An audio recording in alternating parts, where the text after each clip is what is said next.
하겠습니다.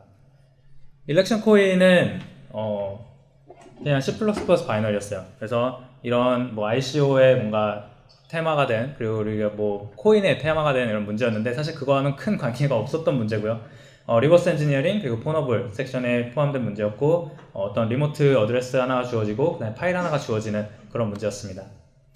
특징은 좀 전에 말씀드렸던 대로 C++ 문제였고, 피스타시라고 하는 이 C++ REST 프레임워크, 우리 보통 REST 프레임워크를 C나 C++로 짜진 않잖아요, 보통. 근데 이제 뭐 성능을 위해서 C++로 구현된 그런 라이브러리가 있는데 그 라이브러리를 사용하는 문제였습니다. 사실 이것도 해프닝이 여러 개 있었는데, 처음에 릴리즈한 프로그램은 공격이 불가능한 버그가 존재를 해갖고 사실상 풀 수가 없는 상태에 있었고요. 그래서 저희가 이제 항의를 해갖고 다시 릴리즈가 된 문제 같은 경우에는 이제 실제로 취약한 인텐드 됐던 그런 문제로 변경이 되었습니다. 크게 사용하는 기술은 메모리 리익이라는 취약점과 그 다음에 펑션 포인트 오버라이드 사용해서 저희가 원하는 코드를 실행하는 공격 기법을 사용하게 됩니다. 일렉션 코인은 그 파일을 때려보면 보시다시피 ELF 64비트짜리 바이너리예요. 그래서 리눅스 바이너리고요. 보시다시피 이번에 이제 패치돼서 나온 프로그램은 스트립 돼 있다 그래서 심볼이 살아있지 않는 그런 C++ 바이너리입니다. 그래서 아마 분석해 보신 분들은 아시겠지만 아이다에서 열어보면 되게 보기가 끔찍합니다. 그래서 일단 저희가 보통 먼저 하는 거는 프로그램 실행이겠죠. 받아봤으니까 환경을 설정하고 실행을 해봤는데, 실행하시면은 뭐 잘 보이실지 모르겠는데 서버가 열리고요. 그리고 그 서버에 접속을 할 수가 있어요. 우리가 아까 피스타시를 썼다고 했기 때문에 HTTP REST 프레임워크라는 걸 알 수 있죠. 그래서 HTTP 리퀘스트를 때려보면 이제 여기 같은 경우에는 could not found a matching route 해갖고 라우트가 없는 곳에 접속을 했다라는 식으로 나와요. 그래서 프로그램 분석을 해보면 이제 이런 식으로 나오는데, 저희가 웬만하면 아이다 화면은 안 보여드리고 그냥 C++ 코드를 같이 보면서 할게요. 그래서 아이다에서 헥스레일 쓰면 보통 이런 식으로 나옵니다. 어느 정도 저희가 심볼을 넣었음에도 불구하고 보기가 되게 그지 같죠? 그래서 이제 이렇게 볼 건데, 프로그램 분석할 때 이제 이런 식으로 저희가 헥스레이 아웃풋을 가지고 보게 됩니다. 그래서 스트링을 기반으로 많이 살펴보게 되는데, 보시다시피 지금 아마 보시다시피라고 하지만 잘 보이지 않으시겠죠?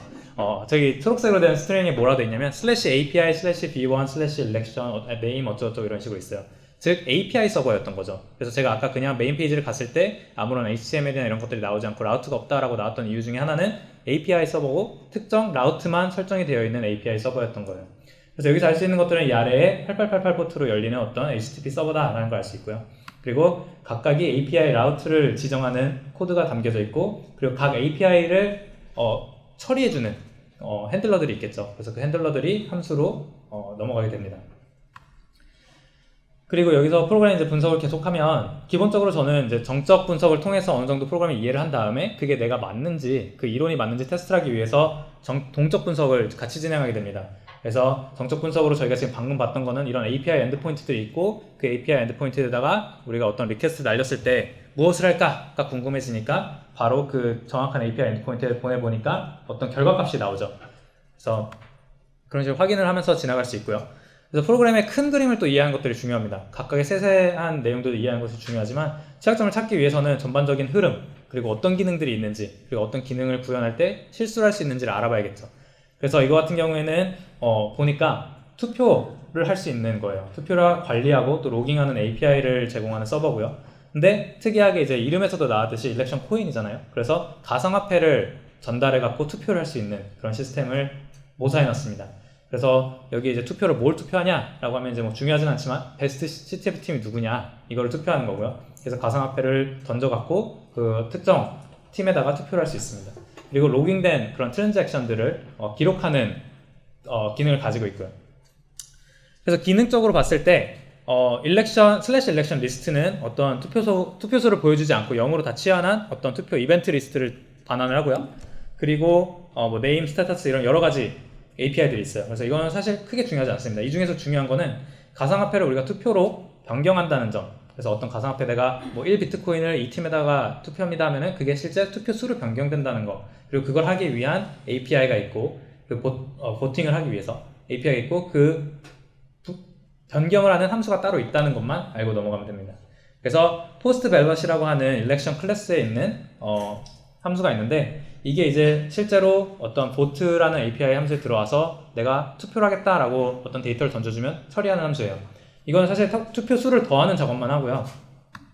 이거보다 더 중요한 거는 그 앞뒤로 있는 투표를 성공적으로 했을 때 노트라고 하는 어떤 노트를 더 데이터에 부과를 해서 리스폰스를 주게 됩니다. 그래서 여기에는 밸럿 클래스의 컨버트 볼트라고 하는 그 함수의 메소드의 호출의 결과가 들어가게 됩니다. 그래서 이 함수를 조금 더 살펴보면요.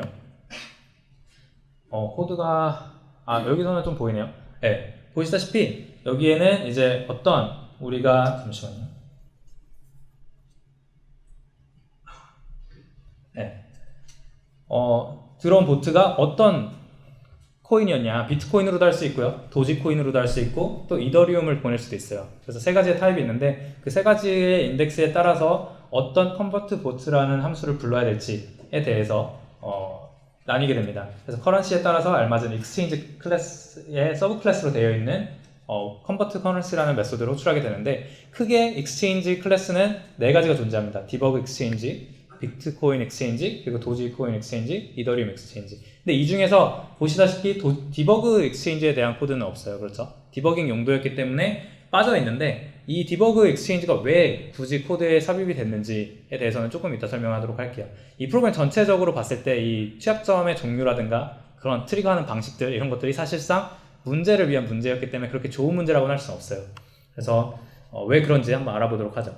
그래서 이제 취약점을 찾아야 되는데 어떻게 무슨 일을 하는지 대충 알았으니까 취약점을 분석하는데 비트코인 익스체인지의 컨버트 커런시부터 한번 보죠. 여기를 보면 처음에 어떤 인풋을 샌더라고 하는 주소를 가져온 다음에 그 주소의 네 번째 바이트부터, 사실상 이제 5번째 값이겠죠. 거기서부터 헥스 스트링을 어떤 값을 읽어드리게 됩니다. 이 위에 코드가 있어요. 그 박스 위에 있는 코드.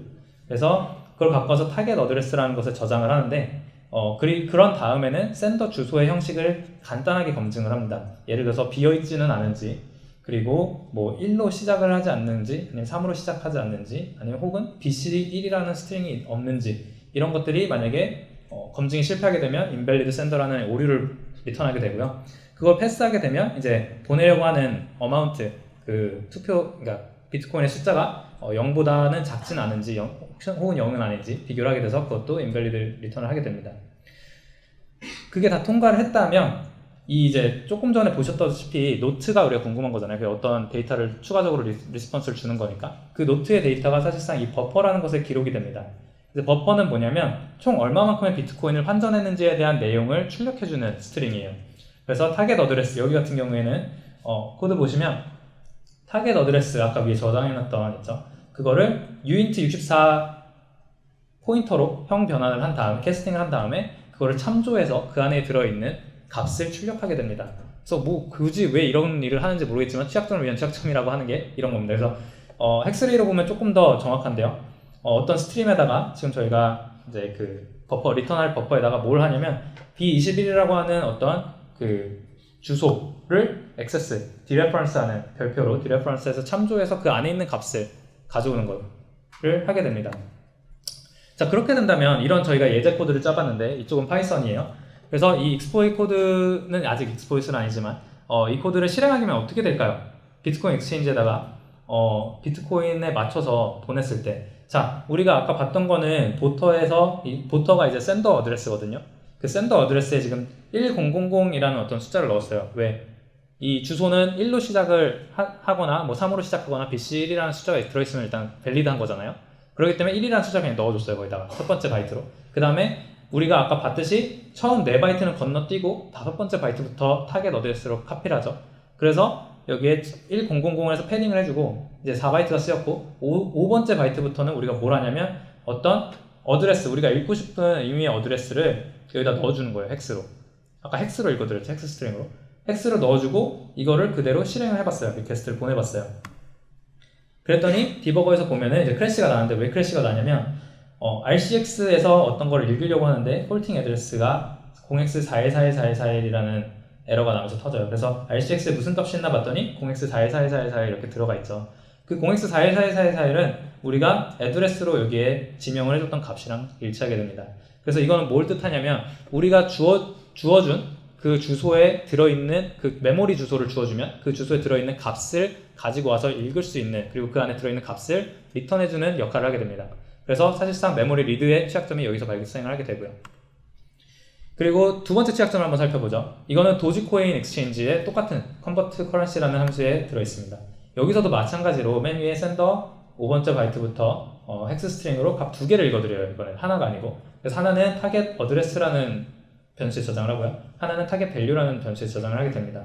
그리고 여기도 마찬가지로 간단한 샌더 주소 형식이 검증이 있고요. 그래서 첫 번째 바이트가 무조건 대문자 D여야 됩니다. 그리고 마찬가지로 이제 리턴하기 전에 뭘 하냐면 타겟 어드레스를 uint64 포인터 형변화를 한 다음에 거기 안에다가 타겟 밸류에 읽힌 값을 저장하게 됩니다. 결과적으로 이거는 뭐 하는 거냐면 이렇게 보냈을게요. 어드레스 자 D 모시기 하고 지금 4바이트죠. 공백까지 했을 때. 그리고 나서 그 뒤에는 두 개를 헥스 스트링 두 개를 보내는데 하나는 어드레스, 하나는 밸류를 보내게 됩니다. 그래서 이렇게 보내게 되면 이런 식으로 결과가 나와요.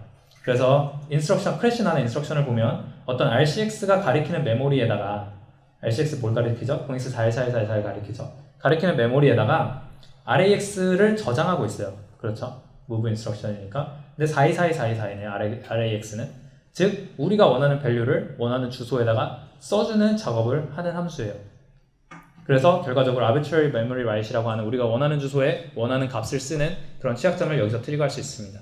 이제 보통 우리가 공격자 입장에서 봤을 때는 우리가 원하는 주소 안에 있는 값을 읽을 수 있고 그리고 우리가 원하는 주소에다가 원하는 값을 쓸 수 있게 되면 사실상 full primitive라고 해서 공격을 마음대로 할 수 있는 조건이 갖춰지게 됩니다. 근데 이제 아까 그냥 건너뛰었던 디버그 익스체인지가 하나 남아있었죠. 왜 있는지 한번 보죠. 여기를 보면 디버그 때문에 불리진 않아요. 근데 얘를 어떻게 사용하냐면 시스템 함수가 이 안에 호출이 됩니다. 여기 std 시스템 보이시죠? 시스템 함수는 주어진 스트링을 말 그대로 우리가 쉘에다가 실행하듯이 커맨드를 실행해주는 함수예요. 그래서 이 로그 커맨드라고 하는 거는 echo라는 걸로 이니셜라이즈가 되어 있어요. 그래서 우리가 컨트롤할 수 없는 건데 원래. 근데 이걸로 할 수 있는 건 뭐냐면 시스템 PLT라고 하는 이제 PLT 엔트리가 생깁니다. 그래서 이 바이너리 안에서 고정된 주소에 시스템 함수를 호출하는 것으로 가는 코드가 인베드가 되게 돼요. 그래서 그럼 이걸로 그냥 어떻게 뭔가 잘 해갖고 뭔가 커맨드를 컨트롤할 수 있지 않냐라고 할 수 있는데 왜냐면 여기 샌더가 들어가거든요. 근데 여기 sanitize라는 함수를 부르죠. 이 sanitize를 하는 걸 봤더니 알파 뉴메릭만 넣게 되어 있어요. 그래서 사실상 우리가 뭐 커맨드 인젝션을 하려면 세미콜론을 넣고 다른 커맨드를 넣고 이런 식으로 이스케이프를 해줘야 되는데 그런 걸 절대 할 수가 없는 구조로 되어 있겠죠. 자, 그래서 익스플로이트 개발을 해야 되는데 공격 계획을 먼저 세워야겠죠. 우리가 이제 알고 있는 것들로. 그래서 .bss, .bss 섹션에 있는 스탠다드 아웃 주소를 유출할 수 있습니다. 그래서 이 안에는 libc의 스탠다드 아웃 오브젝트를 가리키고 있는 주소가 들어가 있는데 그 주소를 기반으로 freehook이라고 하는 이제 freehook은 혹시 아시는 분 계시는지 모르겠지만 우리가 멀록과 free라는 것들을 불러서 메모리를 할당하고 해제하죠. 그 해제하는 free 함수가 불릴 때 만약에 freehook이 그 null 포인터가 아니라면 그 함수가 불리게 됩니다. 그래서 이제 후킹하는 거예요, 말 그대로. 근데 이제 보통은 쓸 일이 없지만 내가 커스텀한 free를 만들고 싶다 이럴 때 쓸 수 있겠죠.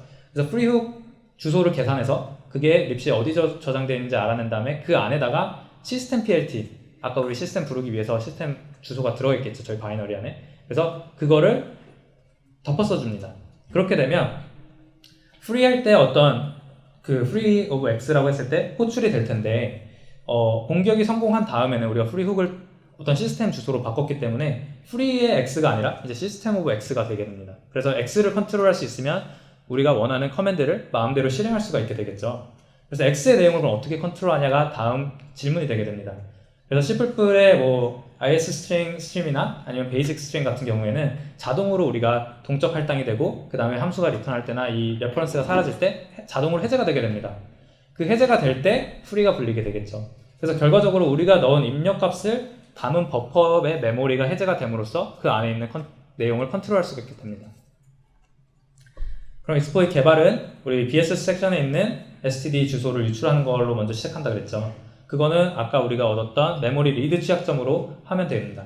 그래서 리드 함수는 이런 식으로 짤 수 있는데 어떤 리퀘스트를 보낼 거냐면 그 비트코인을 쓸 거예요. 그래서 비트코인을 보내는데 1000 여기 똑같죠? 우리가 원하는 주소를 이제 읽어와서 그 값을 파싱해서 갖고 오는 거예요. 근데 이제 이 주소는 우리가 어떻게 찾을 수 있냐면 GDB에서 해보면 스탠다드 아웃이 어디에 저장되어 있는지 볼 수 있거든요. 그래서 바이너리 안에서 그 주소를 넣어주면 그 안에 있는 값을 갖고 오겠죠. 그 안에는 libc libc를 가리키는 주소가 들어있을 거고요. 여기 보시다시피. 그리고 그 libc와 freehook 사이에 오프셋을 계산해서 freehook의 실제 주소를 계산할 수 있어요. libc 안에 있는. 자, 그럼 여기까지 끝났으면 freehook 주소는 끝났어요. 그럼 그 안에다가 이제 어떤 값을 쓰기만 하면 되겠죠. 어떤 값을 쓰냐면 system plt 주소를 쓸 거예요. 이거는 우리가 발견했던 arbitrary memory write 기술을 사용해서 할 거고요. 플래그 파일을 비트코인 트랜잭션 로그 파일에 복사하는 커맨드를 실행할 거고, 그 로그 파일 내용을 출력하는 API를 따로 호출해 갖고 플래그를 유출을 할 거예요. 그래서 write 함수를 보시면 지금 best CTF 팀에다가 도지코인을 넣을 거고요. 아까랑 똑같이 D11 뭐 어쩌고저쩌고 해서 4바이트 맞춰주고, 여기다가 어드레스 밸류, 그 다음에 여기다가 커맨드를 넣을 거예요. 그래서 우리가 아까 기억하실지 모르겠지만 프리가 불릴 때 이런 저희가 넣은 동적으로 할당된 스트링이 프리가 될 거라 그랬죠. 해제가. 그래서 그때 해제가 될 때 이 컨텐츠도 해제가 될 건데, 이게 이제 우리는 시스템으로 덮어 씌웠으니 이게 실행될 때는 무슨 D11이라는 어떤 커맨드를 실행하려고 할 거예요. 당연히 그런 커맨드는 없겠죠. 그러니까 실패가 날 거고, 세미콜론은 뭐죠? 그 다음 커맨드를 또 따로 독립적으로 실행하라는 거거든요. 그러면 우리가 넣은 커맨드를 실행하게 되겠죠. 그 다음에는. 그래서 이거를 가지고 우리가 실행할 수 있고, 그럼 시스템 PLT를 이제 프리훅을 통해서 덮을 건데, 그 커맨드를 뭘 넣을 거냐면 어떤 플래그를, 그 플래그 우리가 이제 빼오려고 하는 값이 써져 있는 파일을 temp 디렉토리에 bitcoin tx.log라는 파일에다가 덮었을 거예요. 이건 이제 앞에서 보여드리려다 시간이 없어서 못 보여드렸는데, 이 기능 중에 로그를 보는 tx 로그를 갖고 오는 API가 따로 있어요. 그럼 얘는 이 안에 있는 파일의 내용을 읽어서 출력해 주거든요. 그럼 우리가 만약에 이거를 성공적으로 시스템 함수를 실행시켰다면 카피가 일어났기 때문에 플래그에 있는 내용, 그 파일 내용이 사실상 bitcoin tx.log를 덮어쓰게 될 것이고, 그 내용을 로그 풀을 통해서 갖고 오게 되면 플래그에 원래 있던 내용을 저희가 갖고 올 수 있게 되겠죠. 그렇게 해서 익스포트에서 돌리면 이렇게 플래그를 딸 수가 있게 됩니다.